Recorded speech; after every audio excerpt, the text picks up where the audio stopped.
Bapa di dalam nama Tuhan Yesus Kristus, terima kasih Tuhan buat Engkau Allah yang setia, buat Engkau Allah yang mau menjadi sahabat setiap kami, orang-orang berdosa Tuhan.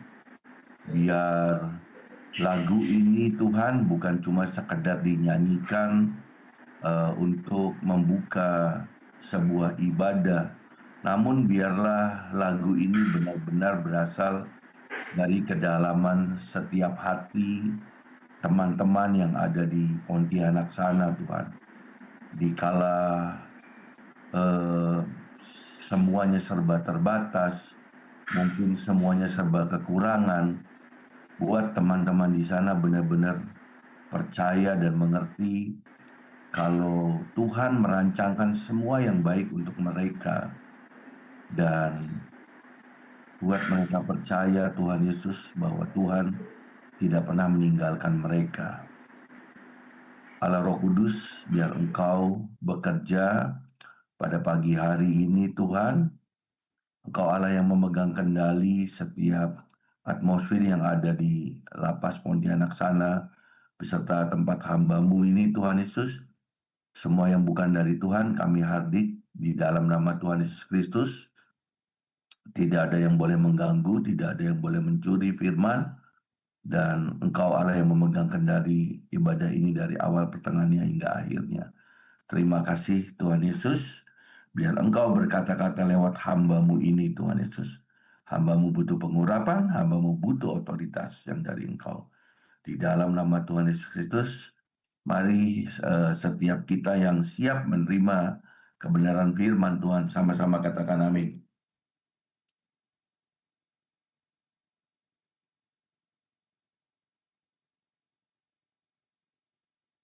Baik, sekali lagi saya mau cek suara, apakah suara saya jelas?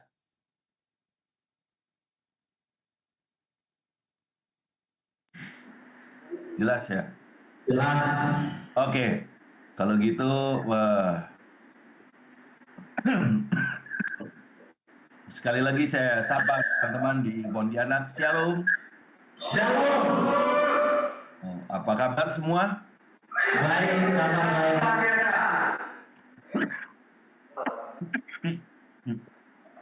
Saya sungguh berharap benar-benar keadaan teman-teman di sana baik-baik ya. Walau mungkin di tengah semuanya serba terbatas, semuanya serba kekurangan mungkin. Namun seperti yang tadi teman-teman nyanyikan, ya ada seorang sahabat sebenarnya yang masih terus peduli kepada saudara-saudara. Bahkan ketika saudara-saudara mungkin boleh keluar dari setiap rancangan Tuhan yang baik itu, Tuhan izinkan saudara-saudara berada di lapas Pontianak itu untuk apa? Untuk kembali Tuhan arahkan untuk di jalan yang Tuhan inginkan. Ada amin? Jadi saya berharap teman-teman di sana meskipun mungkin sulit, ya bisa bersyukur aja.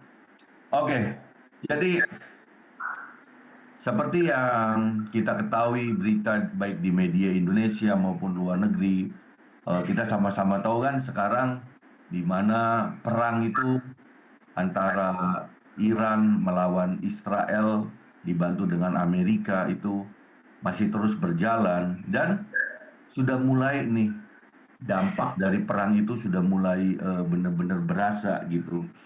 Mungkin kalau ibu-ibu rumah tangga itu udah mulai terasa karena harga-harga bahan pokok itu udah mulai naik, terlebih plastik. Nah, kita masih bersyukur ya karena di Indonesia tuh tingkat kenaikannya belum signifikan sekali. Karena kalau kita lihat di negara-negara tetangga kita seperti di Singapura, Kamboja, Vietnam, nah harga BBM aja udah naik. Udah jauh sekali, bisa bisa belasan persen, bahkan kalau nggak salah saya dengar di Singapura itu bensin itu bisa sampai 24.000. Waduh, bayangkan. Kalau di Indonesia bensin bisa sampai 24.000, ya pastikan akan terjadi apa ya, keributan, demo di sana dan di sini lah. Nah itu. Nah, dari kenaikan harga BBM itu secara otomatis ya kenaikan harga-harga bahan pokok itu semuanya akan naik. Kalau yang berasa itu tukang-tukang plastik, katanya plastik itu bahan bakunya dia bisa naik sampai lebih dari 50%. Nah, jadi kalau perang ini kita harus selalu berdoa perang itu cepat cepat berhenti. Karena apa? Karena ya tidak menutup kemungkinan kalau perang terus berlangsung, negara kita pun akan terdampak lebih lagi. Kenapa saya katakan? Karena ketika perang dan mengganggu perekonomian itu artinya negara akan terkena inflasi, di mana kenaikan harga bahan-bahan itu akan terus naik sampai mengarah kepada yang namanya krisis ekonomi satu negara. Atau ya kita sama-sama tahu kalau krisis ekonomi itu ya akan mengerikan lah, karena negaranya bangkrut. Jadi mungkin nanti tingkat kepercayaan masyarakat akan hilang kepada negara. Jadi ujung-ujungnya apa? Ya ujung-ujungnya hukum alam.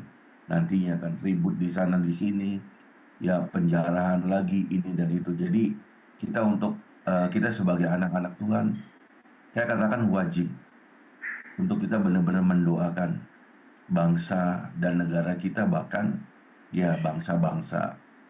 Karena apa ya? Karena kita bagian, karena kita warga negara dari Indonesia dan kita itu ya warga dari ya seluruh dunia kan, dunia bumi yang kita pijak ini. Jadi karena pengaruh perdagangan global ini kan semua saling terkait. Nah, itu. Nah, ditambah lagi kalau kita kalau kita perhatikan saat-saat ini kan di mana penggenapan firman Tuhan itu benar-benar sedang digenapi, ya kan? Seperti di 2 Timotius 3 ayat 1-5, Lukas 21 ayat 25 sampai 26, Matius 24 sampai 25, di mana keadaan itu kan semakin sulit. Keadaan semakin sulit. Manusia menjadi semakin egois, semakin jahat. Manusia semakin cinta akan uang, ya. Kemudian kasih kepedulian itu semakin lama itu semakin dingin. Jadi saya katakan saya bukan menakut-nakuti kok. Karena memang ya inilah kenyataannya, inilah kenyataannya. Namun ya sebenarnya kita sungguh berharap, kita sungguh bersyukur karena apa? Karena Tuhan itu memilih kita. Tuhan itu menetapkan kita jadi anaknya. Artinya sebenarnya kalau kita benar-benar bisa percaya sepenuhnya hidup kita kepada Tuhan, sebenarnya Tuhan yang akan pegang kendali. Ah, seperti itu. Makanya hari ini saya bawakan satu tema, yaitu seirama dengan Tuhan. Nah, kenapa harus seirama dengan Tuhan? Hmm,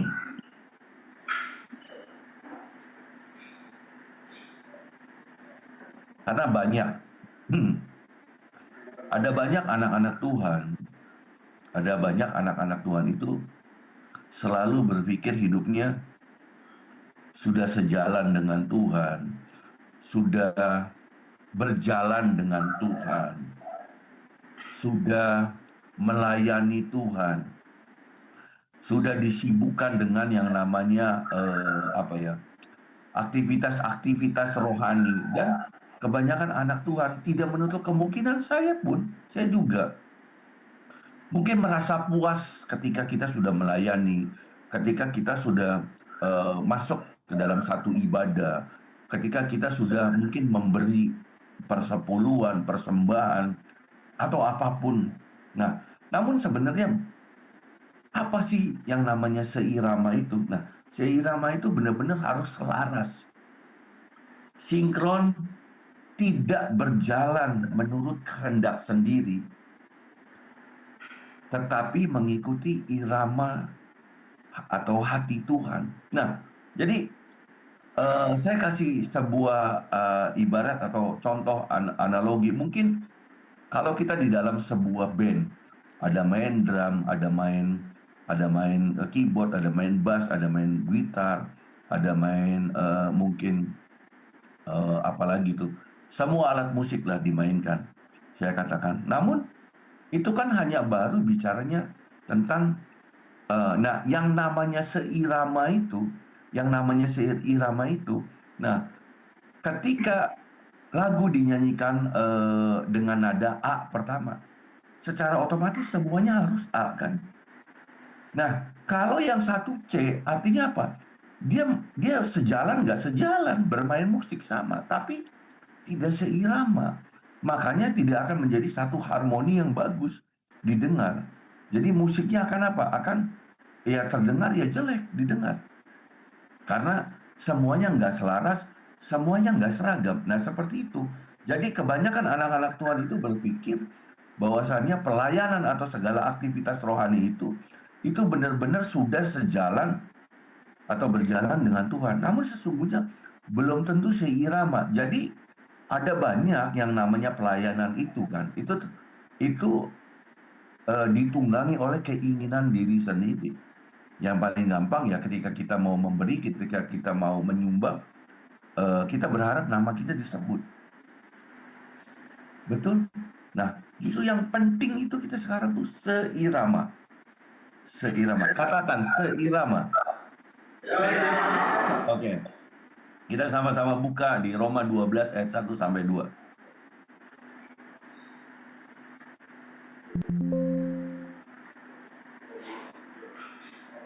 Roma 12 ayat 1 sampai 2. Roma 12, 1. 1 sampai 2.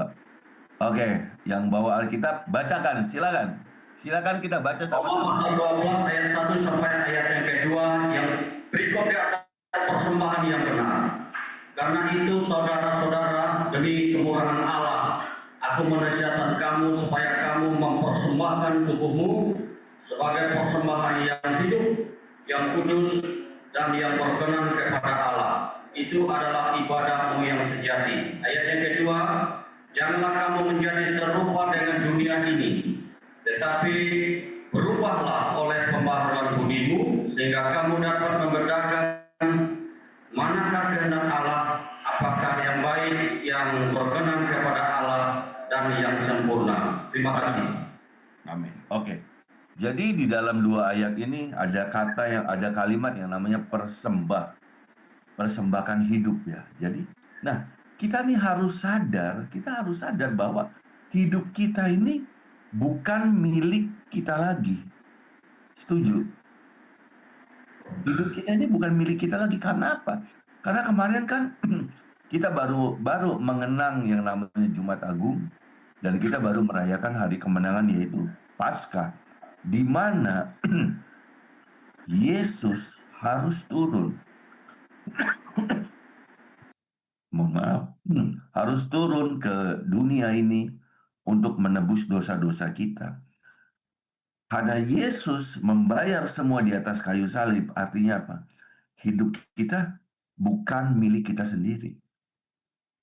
Nah, ini yang harus kita tanamkan di dalam hati kita. Biar apa? Biar kita hidup nggak seenak-enaknya. Biar kita hidup nggak cuma memikirkan ya kepentingan diri sendiri aja. Sama lah ketika teman-teman mempunyai mobil atas nama teman-teman. Nah, berarti secara kepemilikan kan punya teman-teman. Nah, coba kalau mobil itu taruhlah saya pinjem dan saya kasih rusak. Tentunya akan marah kan teman-teman, karena apa? Pak, itu kan mobil saya, bukan mobil Bapak. Nah, secara kepemilikan itu. Nah, sama hidup kita. Ya, ketika kita bicara tentang persembahan yang hidup, artinya apa? Hidup kita harus sadar hidup kita bukan milik kita lagi. Hidup kita itu milik Tuhan. Nah, hidup kita tuh bukan cuma sekedar dia ini saat ada ibadat. Jadi seluruh hidup kita 1 kali 24 jam, seluruh hidup kita, di sisa hidup kita, pikiran kita, tindakan kita, keputusan yang kita buat, itu semuanya kita harus belajar untuk menyenangkan hati Tuhan. Nah, kemudian yang kedua, kita dituntut untuk tidak serupa dengan dunia. Tuhan memilih kita untuk kita berbeda dengan dunia. Saya tekankan sekali lagi, Tuhan memilih kita menjadi anaknya untuk kita memiliki cara hidup yang berbeda dengan dunia. Kalau mungkin ya dunia egois, ya kan kita harus bisa mengasihi. Kalau dunia mengajak kita kepada hal-hal yang mungkin tidak baik atau melanggar hukum, ya kita harus belajar benar-benar untuk tidak mengikuti dan meninggalkannya. Nah, kalau dunia selalu mengajarkan untuk kita memenuhi kesenangan hati kita atau memuaskan kedagingan kita, ya kita harus menolak. Kita harus menolak. Kenapa kita harus menolak? Karena apa? Karena kita orang-orang yang seharusnya sudah diperbaharui secara budi. Karena apa? Karena kita orang yang kenal. Karena kita anak-anak Tuhan, kita dituntut untuk yang namanya baca firman Tuhan setiap hari. Bahkan kalau bisa, itu harus menjadi sebuah kesukaan. Biar apa? Biar paradigma kita, pola pikir kita, cara kita bertindak, semuanya itu harus sinkron dengan kebenaran firman Tuhan. Makanya saya katakan teman-teman, kita anak-anak Tuhan itu wajib hukumnya. Untuk kita itu membaca firman Tuhan, dan untuk kita itu merenungkan firman yang kita baca. Nah, oke. Jadi untuk bisa seirama dengan Tuhan, ada 3 hal yang kita harus mengerti dalam hidup ini. Jadi untuk bisa seirama dengan Tuhan, ada 3 hal yang harus kita mengerti dalam hidup ini. Jadi yang pertama, kita harus mengerti apa artinya meletakkan hidup. Sekali lagi, kita harus mengerti apa artinya meletakkan hidup. Karena apa? Tadi sebelumnya saya katakan, kita tuh udah dibeli, lunas, kita sudah dibayar lunas oleh kematian Yesus di atas kayu salib. Jadi, kita harus benar-benar merelakan hidup kita itu diletakkan di bawah kaki Tuhan. Meletakkan hidup itu benar-benar menyerahkan seluruhnya, seluruh hidup kita kepada Tuhan. Bukan sebagian, bukan bukan hal yang enak-enak aja.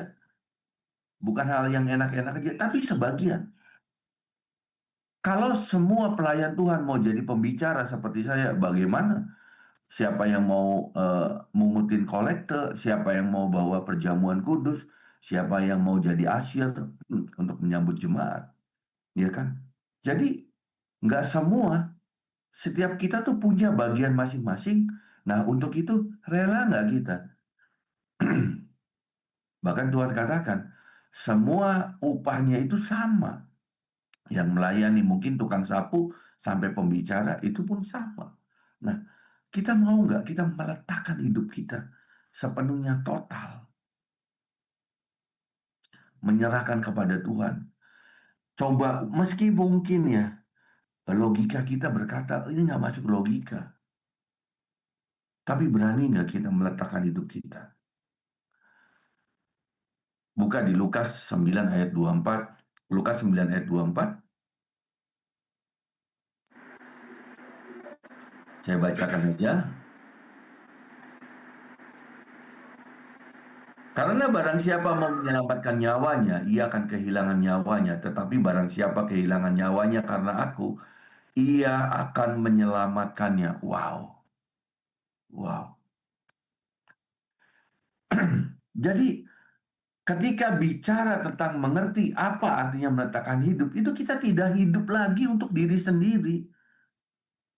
Kita belajar semuanya. Kita harus rela meninggalkan ego kita, keinginan pribadi kita, dan ambisi selama tidak sesuai dengan apa yang menjadi kehendak Tuhan. Kita harus rela itu. Itu namanya meletakkan hidup. Ya, kita benar-benar kita harus percaya kalau rancangan Tuhan itu semuanya baik buat kita. Jadi artinya bukan berarti kita nggak boleh berstrategi, kita nggak boleh memiliki sebuah usaha. Bukan. Artinya kita perhadapkan semuanya itu kepada Tuhan. Kita belajar melibatkan Tuhan di dalam kehidupan kita. Tuhan, boleh nggak nih Tuhan? Saya mau berbuat begini, boleh nggak? Meski mungkin, Pak, Tuhan nggak ngomong langsung, iya, saya tahu. Karena itu berbicara tentang keintiman, berbicara tentang keintiman. Tapi kita mengambil sebuah tindakan dengan kita mengucapkan, menyerahkan kepada Tuhan. Melibatkan Tuhan di dalam setiap keputusan kita, tingkah laku kita. Saya percaya kok dia adalah Allah yang adil kok. Saya percaya itu. Ditambah lagi kalau kita bisa, hal yang kita buat itu sebenarnya bukan untuk memuaskan ego atau keinginan kita. Saya percaya kok. Tuhan pasti akan dukung, Tuhan pasti akan pelihara. Nah, jadi kenapa saya bilang kalau orang tidak bisa meletakkan hidup sepenuhnya, dia nggak akan seirama. Karena apa? Karena masih ada ego, karena masih ada keinginan pribadi. Nah, bahkan seringkali kita sebagai manusia nih, saya katakan, ya kurang ajar. Karena yang kita mau tuh Tuhan tuh ngikutin rencana kita. Padahal seharusnya kita itu mengikuti rencana Tuhan.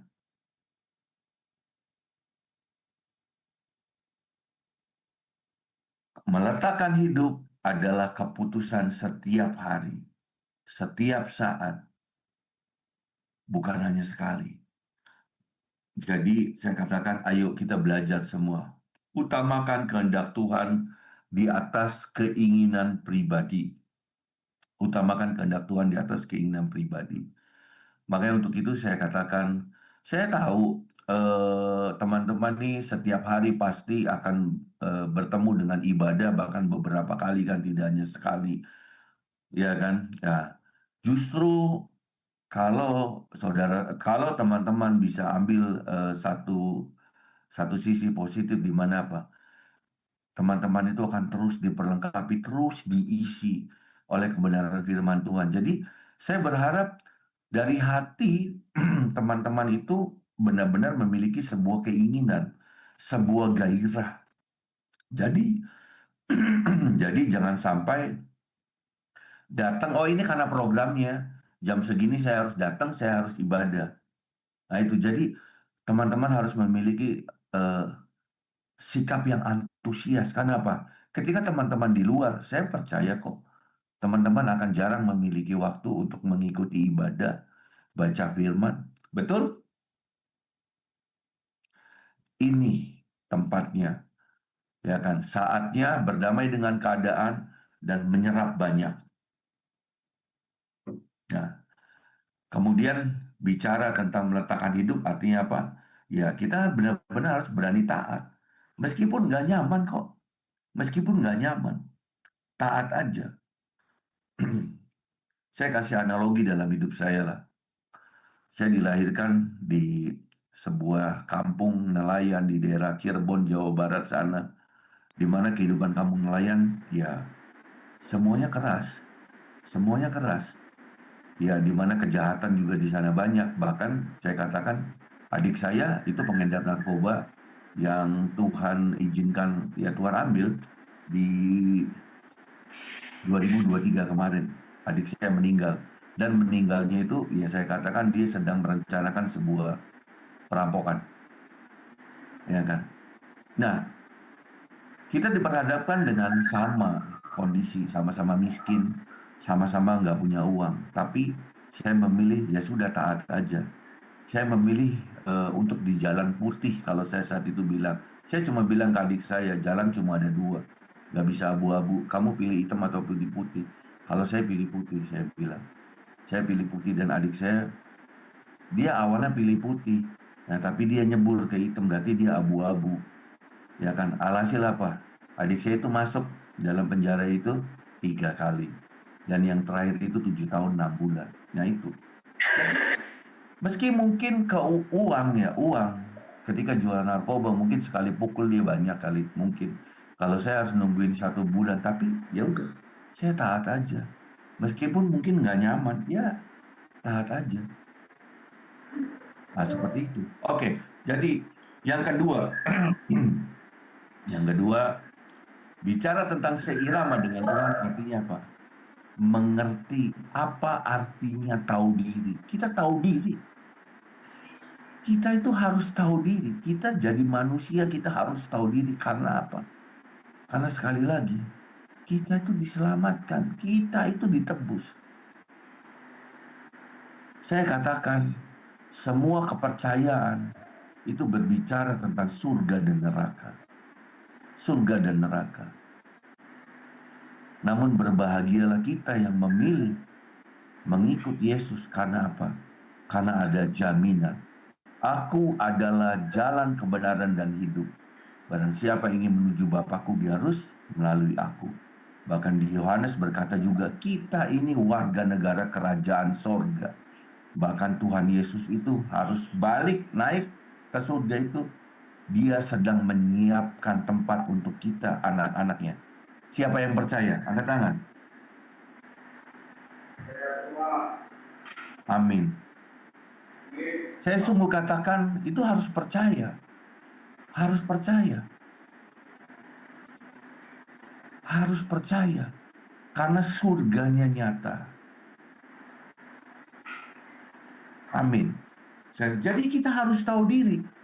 Tahu diri itu apa ya? Kita tuh sadar. Kita tuh sadar siapa kita. Posisi kita tuh apa sih di hadapan Tuhan? Kita kan orang berdosa. Kita tuh orang nggak layak. Orang nggak layak. Siapa yang siapa yang nggak punya dosa di dunia? Mau pendeta pun setiap hari pasti berbuat dosa. Kita harus sadar siapa kita di hadapan Allah. Kita bukan siapa-siapa, kita ciptaan Dia. Kita orang yang terbatas, kita nggak mampu tanpa Tuhan. Kita orang berdosa yang harus diselamatkan. Nah, makanya kita harus benar-benar belajar hidup dalam kerendahan hati. Kita nggak perlu sombong atau merasa lebih dari yang lain. Apa yang kita sombongkan, bahkan kekayaan pun, kekayaan nggak bisa kok membeli yang namanya kehidupan. Atau memperpanjang hidup satu jam pun nggak bisa. Kalau Tuhan bicara mati kamu sehari ini jam segini, selesai sudah. Nggak ada yang bisa kok, kecuali Tuhan. Orang mau sekaya apapun tetap kok, dia bisa sakit. Dia bisa yang namanya kecewa, bisa semua. Makanya kita harus tahu diri. Siapa kita di hadapan Tuhan. Karena kesombongan itu membuat kita keluar dari iramanya Tuhan. Tapi ketika kita terus berusaha belajar rendah diri, kita itu benar-benar terus selaras dengan iramanya Tuhan. Kesombongan kita itu membuat kita ya seperti yang saya katakan tadi, yang lainnya itu memainkan alat musik dari kunci A, tapi kita maunya main sendiri dari kunci C. Ya udah jelas nggak nyambung. Nggak nyambung. Nah, untuk itu, karena saya katakan tadi, nggak ada manusia yang nggak salah. Nggak ada manusia yang nggak berbuat dosa. Semuanya dosa kok. Nah, untuk itu kita harus benar-benar menerima ketika kita dikoreksi dan ditegur. Kita harus benar-benar berdamai dengan keadaan kita. Itu yang saya terus selalu Katakan kepada adik saya ya mungkin dia marah ini dan itu sama kehidupan bahkan sama Tuhan. Saya katakan jalan itu Tuhan kasih itu bebas kok. Kita dikasih free will. Toh saya memilih jalan yang saya katakan saya putih normal. Itu sampai hari ini saya baik-baik aja. Bahkan ya Tuhan angkat kehidupan saya. Saya bilang, loh kamu memilih jalan sendiri keluar dari iramanya Tuhan. Toh ujung-ujungnya kamu tetap masuk penjara lagi dan masuk penjara lagi. Saya katakan, ayolah berdamai dengan keadaan. Saya selalu bilang ke adik saya seperti begitu. Nah, namun adik saya tetap kembali tidak bisa terima ketika dikoreksi, tidak bisa terima ketika ditegur. Ya. Kemudian kalau kita bicara tentang kita harus tahu diri, kita harus sadar kok. Tanpa Tuhan kita tuh nggak bisa apa-apa. Tanpa Tuhan kita nggak bisa apa-apa. Kita hanya bisa lakukan apa yang jadi bagian kita aja. Tapi ada hal-hal tertentu yang kita harus sadari bahwasannya apa yang kita dapat, apa yang kita miliki itu semuanya dari Tuhan. Kita harus belajar juga bergantung kepada pribadi Tuhan. Belajar.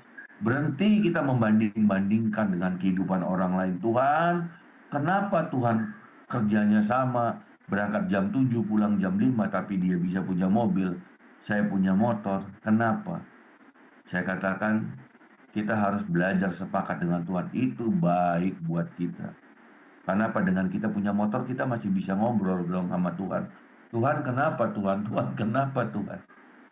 Masih terus berdoa, Tuhan ampuni saya Tuhan, buka pintu berkat. Barangkali ketika kita dikasih mobil belum waktunya, kita takabur, kita lupa. Dan itu terbukti kok, terbukti. Orang datang kepada Tuhan itu hanya karena masalah biasanya. Tapi ketika dia kelimpahan, ketika dia sukacita dan bahagia, dia itu akan cenderung melupakan pribadi Tuhan. Betul? Sampai di sini teman-teman mengerti 2 poin nih. Mengerti apa artinya meletakkan hidup dan mengerti apa artinya tahu diri. Oke, kita lanjut ya di poin yang ketiga. Nah, kita harus mengerti artinya mengingini Tuhan. Kita harus mengingini Tuhan loh. Kalau Tuhan sudah rela berkorban, dia turun dari surga untuk menebus dosa kita. Karena Tuhan mengingini kita selamat. Karena Tuhan mengingini setiap kita pulangnya ke surga bersama dengan dia. Bahkan sampai akhir daripada dunia ini, kita benar-benar kumpul bersama-sama dengan Tuhan di surga. Jadi kita mengingini. Nah, coba tanya ke diri sendiri. Sebenarnya kita tuh lebih mengingini mujizat dan berkat Tuhan, atau sebenarnya kita tuh benar-benar mengingini Tuhan secara pribadi. Coba tanya deh di diri kita. Benar nggak kita tuh mengingini Tuhan secara pribadi loh? Bukan cuma sekedar berkatnya, bukan cuma sekedar pertolongannya, bukan cuma sekedar ya mujizatnya. Coba. Bahkan itu pun saya lakukan setiap hari. Tuhan sebenarnya ajari saya, bahkan saya selalu berdoa, Tuhan ajari saya untuk saya bisa jatuh cinta sama Tuhan.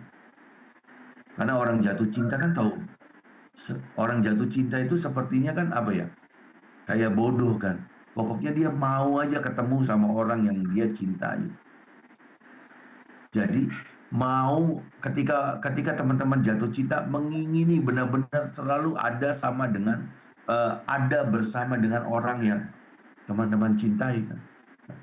Saya selalu berdoa, Tuhan ajari saya untuk mencintai Tuhan, buat saya jatuh cinta lagi. Jadi untuk menjawab pertanyaan saya percaya kok banyak sebenarnya orang tuh cuma mengingini berkat Tuhan. Banyak orang tuh cuma mengingini yang namanya mujizat-mujizat dan pertolongan Tuhan. Buktinya apa? Buktinya kalau masa susah, ya banyak orang yang datang ke gereja atau banyak orang yang berdoa kepada Tuhan. Tapi ketika mudah, ketika semuanya cukup, ketika semuanya baik, ketika semuanya banyak, secara otomatis ya itu daging kita akan menyeret kita untuk ya namanya melupakan Tuhan atau menomorduakan Tuhan. Nah, jadi mengingini Tuhan di sini Daud itu ngajarin kita di Mazmur 42 ayat 2. Mazmur 42 ayat 1 sampai 2. Saya bacakan Mazmur 42 ayat 1 sampai 2. Untuk pemimpin biduan, nyanyian pengajaran Bani Korah. Seperti rusa yang merindukan sungai yang berair, demikianlah engkau, ya Allah. Ayat selanjutnya, jiwaku haus kepada Allah dan kepada Allah yang hidup. Bilakah aku boleh datang melihat Allah? Oh, sampai ayat 3 ya. Nah, di sini Raja Daud. Karena Mazmur itu banyak ditulis oleh Raja Daud. Raja Daud bisa kasih kita ilustrasi, ya kan? Seperti rusa merindukan sungai yang berair, demikian jiwaku merindukan engkau. Jadi rasa haus sama ketika kita ada di daerah yang panas atau habis berkegiatan di outdoor, kita kejemur matahari, kita panas, yang kita cari kan pasti yang namanya air, apalagi air es. Nah, yang Daud ajarkan kepada kita seperti begitu loh. Kita butuh Tuhan itu seperti rasa haus yang benar-benar kita cari dan benar-benar kita mau lampiaskan. Jadi di sini Daud ngajarin kita di mana kita tuh sebenarnya harus merasa haus dan lapar akan Tuhan untuk itu. Jadi kita terus mengingini ada di dalam hadiratnya setiap saat, bukan cuma sekedar pertolongannya. Nah, di ayat ini Daud mengajarkan kita artinya mengingini Tuhan itu benar-benar kita rindu membangun sebuah hubungan. Bukan cuma sekedar mujizat, rindu membangun sebuah hubungan. Sama ilustrasi saya tentang tadi, saya Ini Pak Pendeta, ya. suaranya hilang. Oh, oke.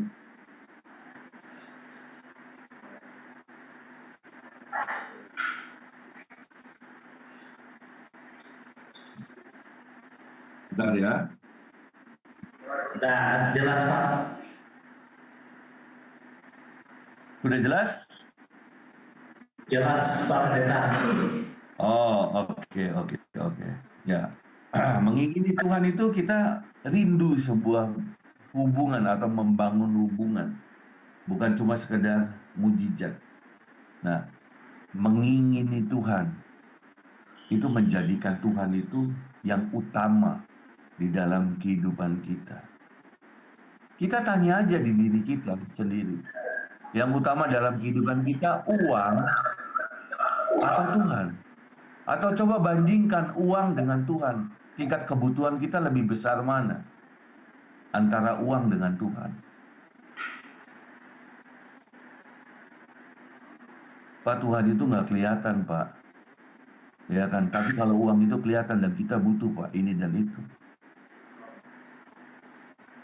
Tapi kalau kita sebagai anak Tuhan, kita percaya semua yang kita rasakan, semua yang kita miliki, semua yang kita nikmati itu semuanya dari Tuhan.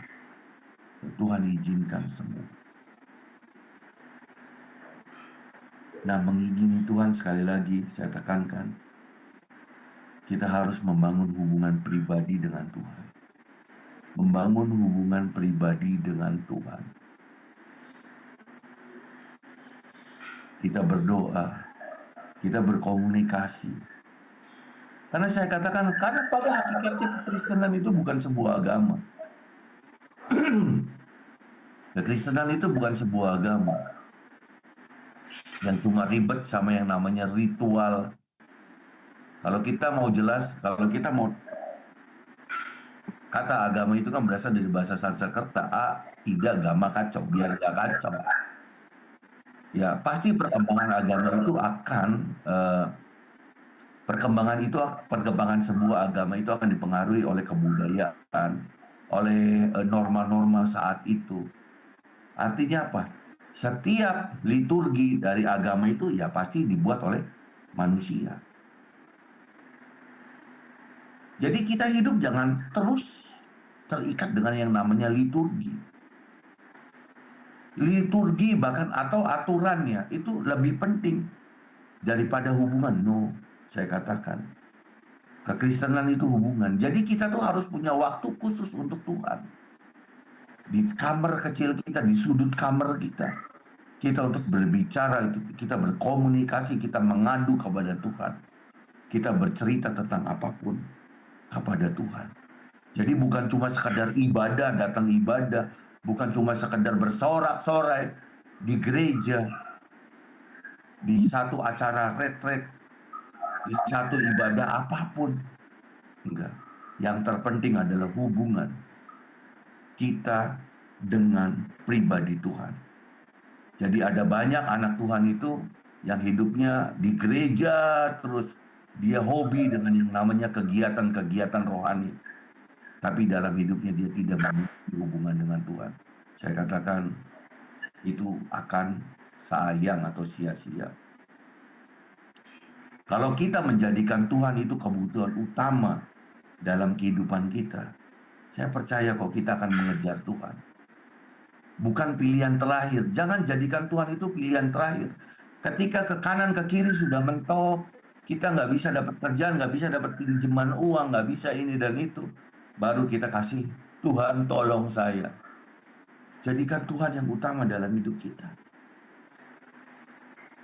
Kita harus mencari Tuhan bukan hanya karena masalah sedang datang. No. Kita mencari Tuhan setiap saat. Itulah mengingini Tuhan. Jadi saya tekankan jangan senang. Bahkan ya mungkin dengan jabatan gereja, pendeta, hamba Tuhan, gembala, wakil gembala, majelis ini dan itu, saya katakan itu semua yang buat manusia. Itu yang buat semua manusia. Jauh lebih penting itu kita memiliki hubungan yang intim dengan Tuhan. Membangun hubungan yang intim dengan Tuhan. Jadi teman-teman, saya udah bagikan 3 poin ya. Kita untuk seirama dengan Tuhan. Yang pertama, mengerti apa artinya meletakkan hidup. Mari kita sama-sama katakan, mengerti apa artinya meletakkan hidup.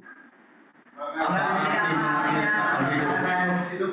Yang kedua, mengerti apa artinya tahu diri.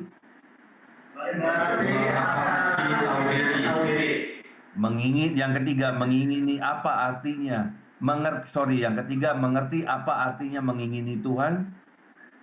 Apa arti mengingini Tuhan? Oke. Jadi teman-teman, seirama dengan Tuhan itu bukan berbicara kita selalu aktif dalam kegiatan rohani ya. Seirama dengan Tuhan itu berbicara tentang hati yang memiliki sebuah kerinduan untuk mengenal, untuk selalu mau dekat dengan Tuhan, bahkan mau bergaul dengan pribadinya dalam setiap musim kehidupan kita. Kala kita sehat, kala kita sakit, kala kita ada di dalam, kala kita ada di luar, kala kita miskin, kala kita kaya. Apapun, setiap musim dalam kehidupan kita harus terus bergaul dengan Tuhan. Nah, teman-teman, keadaan dunia semakin tidak menentu. Sekali lagi, saya bukan menakut-nakuti, tapi saya mengatakan sebuah realita. Realita yang kami hadapi di luar ini. Ya, ada banyak masalah yang terjadi di dalam kehidupan kita. Dan dikatakan setiap orang kan punya masalah, setiap orang punya salib masing-masing. Nah, pertanyaannya, maukah kita berjalan dengannya, dengan Tuhan? Namun bukan cuma sekedar berjalan, karena apa? Karena berjalan pun kan kita bisa nggak seirama. Namun mau nggak kita benar-benar seirama dengan Tuhan? Kita terus selaras, kita terus melekat, terus bergaul, kita terus mencari Dia, mau nggak? Itu kan keputusan ada di tangan kita. Karena apa? Karena kalau kita baca di Lukas 18 ayat 8, Lukas 18 ayat 8, silakan ditayangkan dan kita sama-sama bacakan. Lukas 18 ayat 8, 1, 2, 3. Aku berkata kepadamu, ia akan segera membenarkan mereka. Akan tetapi, jika Anak Manusia itu datang, adakah ia mendapati iman di bumi? Amin. Nah, jadi percayalah, kita ini hidup di akhir daripada akhir zaman. Artinya apa? Artinya kedatangan Tuhan yang kedua kali itu sudah di depan mata. Bahkan saya pribadi, saya percaya kita adalah generasi terakhir yang ada di bumi ini, dan kita akan menjadi saksi di mana apa? Tuhan menjemput kita di awan permai. Nah, jadi teman-teman, saya mengingatkan, bukan saya merasa saya lebih pintar, saya lebih kudus, enggak. Saya juga, ya, firman Tuhan itu tetap pedang mata dua, menusuk ke depan dan menusuk ke diri saya. Di mana apa? Ketika Tuhan Yesus datang kedua kali itu, yang Dia cari apa? Yang Dia cari bukan berapa banyak harta kita, bukan berapa banyak mobil kita, bukan berapa besar gereja kita, bukan setinggi apa jabatan kita di kantor ataupun di gereja. Tapi yang Tuhan cari itu adalah orang-orang yang benar. Dan kategori orang-orang yang benar itu adalah orang yang memiliki iman. Jadi untuk itu ayo sama-sama kita belajar. Sekali lagi saya katakan belajar. Saya pun sama masih belajar untuk kita benar-benar bisa seirama dengan Tuhan. Amin. Tuhan Yesus memberkati. Amin. Ayo, mari kita berdoa dan kita tutup ibadah ini. Bapa, di dalam nama Tuhan Yesus Kristus, terima kasih Tuhan. Hamba-Mu selesai berkata-kata Tuhan Yesus. Namun kami percaya Engkau Allah Roh Kudus yang akan terus mendampingi anak-anak-Mu Tuhan yang ada di Pontianak sana Tuhan. Untuk mereka dari hari ke hari untuk benar-benar mau belajar, berjalan, bahkan bukan hanya berjalan namun seirama dengan Engkau Tuhan. Sehingga saat Engkau datang kedua kali, Engkau akan dapati setiap kita ini termasuk orang-orang yang beriman.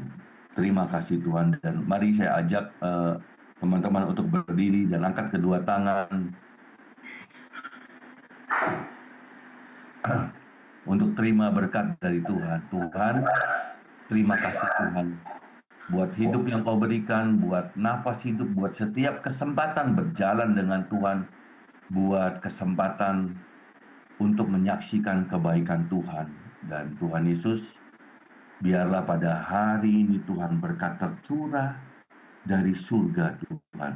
Biarlah tangan Bapa sendiri Tuhan yang menggandeng setiap kita masuk ke dalam lingkaran anugerahnya, dan biarlah cinta dari Yesus Kristus itu memeluk setiap kita dan meradiasi dalam kehidupan kita, sehingga menghabisi semua yang tidak berkenan, yang bukan dari Engkau. Dan biarlah perjalanan dari Allah Roh Kudus, pembelaan dari Allah Roh Kudus itu benar-benar dapat kita nikmati dari hari ini sampai selama-lamanya. Terimalah berkat dari Tuhan.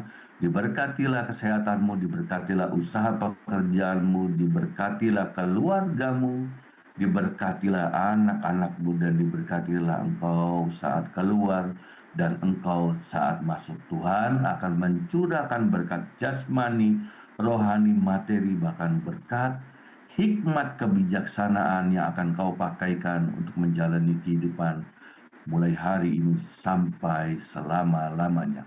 Mari setiap kita yang telah menerima berkat Tuhan sama-sama katakan amin. Amin. Tuhan Yesus memberkati.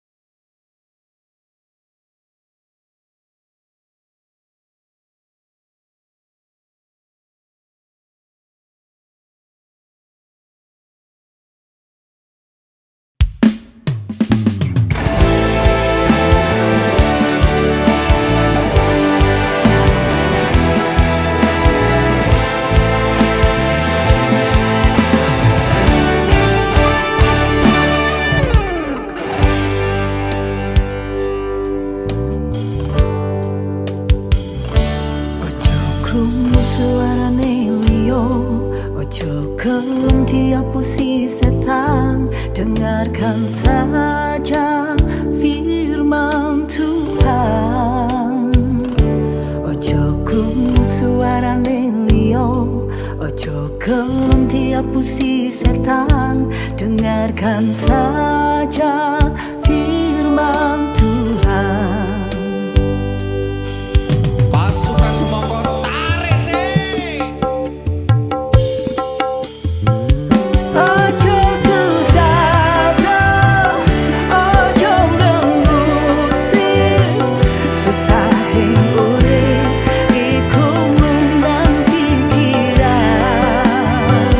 Ayo guyu bro, ayo mesem sis.